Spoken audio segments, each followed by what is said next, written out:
This is Ichika Ohashi, Special Forces ST-12 Lieutenant. I have reason to believe there's been an infiltration of the ST-12 program. I'm sending over what little information I have, but I need this to remain at ops level only for now.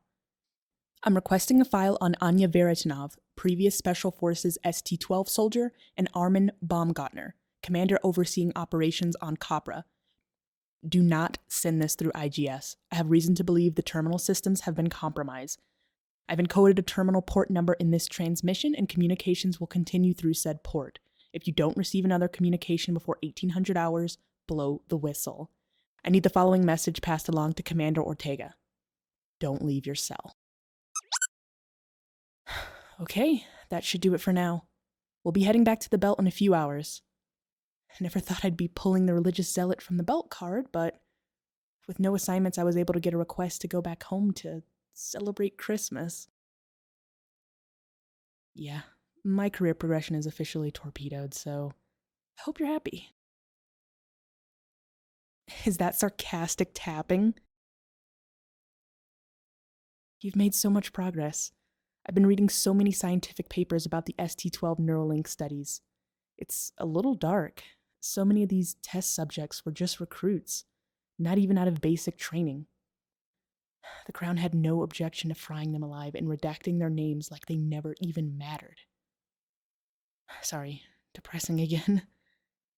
Anyway, a lot of the earlier papers mention a type of grounding technique and device that I can only assume is the predecessor to the Neuralink we know. It describes a bit of what we've experienced, seeing the thoughts and feelings of the other party, and it mentioned this having a restorative healing effect. Maybe some of that still exists in the current Neuralink and is why I survived that ambush when you saw my feelings toward you. It's a last-ditch effort, but I was able to reach someone from Prime in research and development and kinda lied to get one of those prototypes. It should already be on the belt when we get there. I mean, hopefully with whatever shakes out, I don't have to apologize too much. Especially about the part where I lied to the doctor and got an approved request for you to go to Prime to, enjoy your final days with family.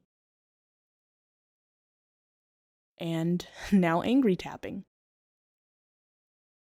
Okay, look, I couldn't say, hey, I'm smuggling this soldier off planet with me to do experiments in my basement back home on the belt with some equipment that has likely killed thousands of innocent people. Panic tapping. I know it's a lot, but I need you to trust me. I feel like the last piece is with whatever happened with you and the Neuralink. If Baumgartner did something to you, I swear I'll shove that crest so far up there. The pod. Okay. One sleep and we'll be on the belt. You'll get to see where I came from. Not really how I imagined it, but I'm actually kind of excited to be back home.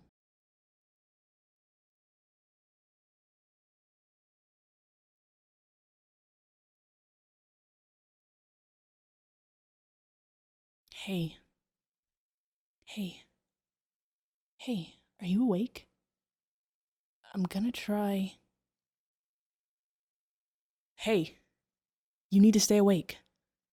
Fuck, I didn't even think about warping while you're injured. Okay, let's just rest for a bit then. Just... here, put your head on my lap. Wow. Your hair has gotten so long. And... you're still as beautiful as ever. I wish we could just be like this. For a moment, I forgot everything.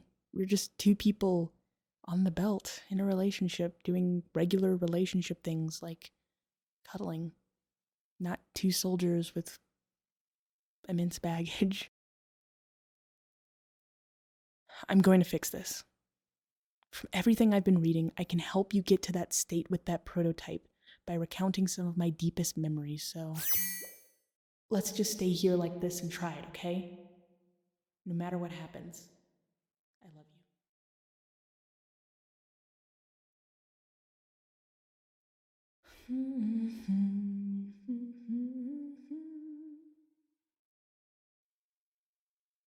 Well, there's what it's like growing up on the belt. It's really nothing like Prime. No bustling megacities, no transporters, nothing gilded by the crown. A lot of the places here are original settlements from the second expansion, just barely kept updated. It's poor, lots of open space, lots of wind, but very little people and fewer prospects. My earliest memory is windsurfing with my grandfather.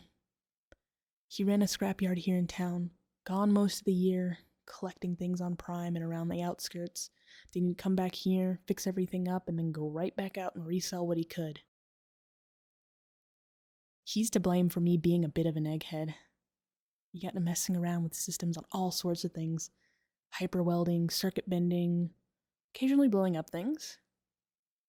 One summer, he found a way to make 2 wind boards out of the vertical stabilizer of a ship and gave me one for Christmas. Must have been 12 years ago? I was such a menace that year in the fall after surfing every day all summer. I'd show up late to school, careening in on that windboard. My teacher would nearly pop a blood vessel.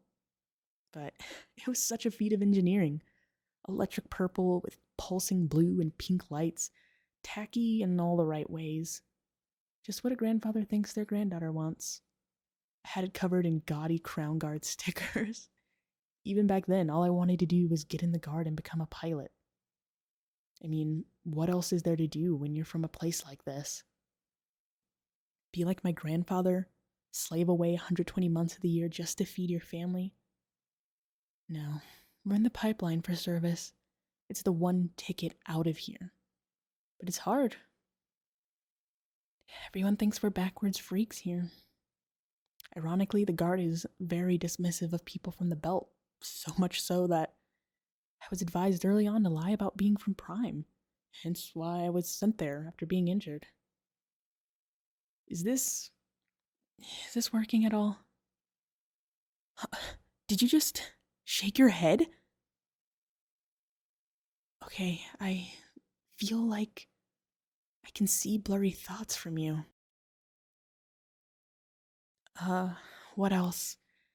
The kanji of my name means 1,000 flowers. But living here on the Belt, it's very arid. No trees, no flowers. All of our food is imported, which is another reason living here sucks.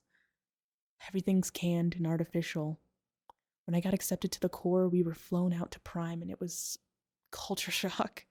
I'd only ever seen pictures of flowers, but lining the building to the barracks were these beautiful red orchids.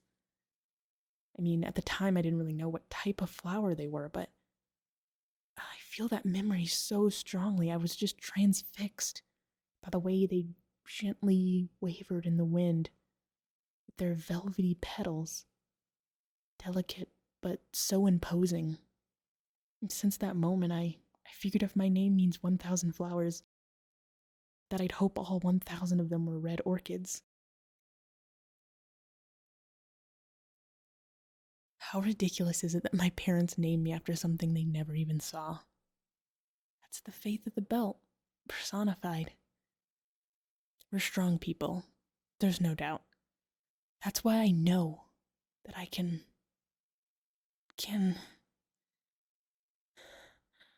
see what you're thinking?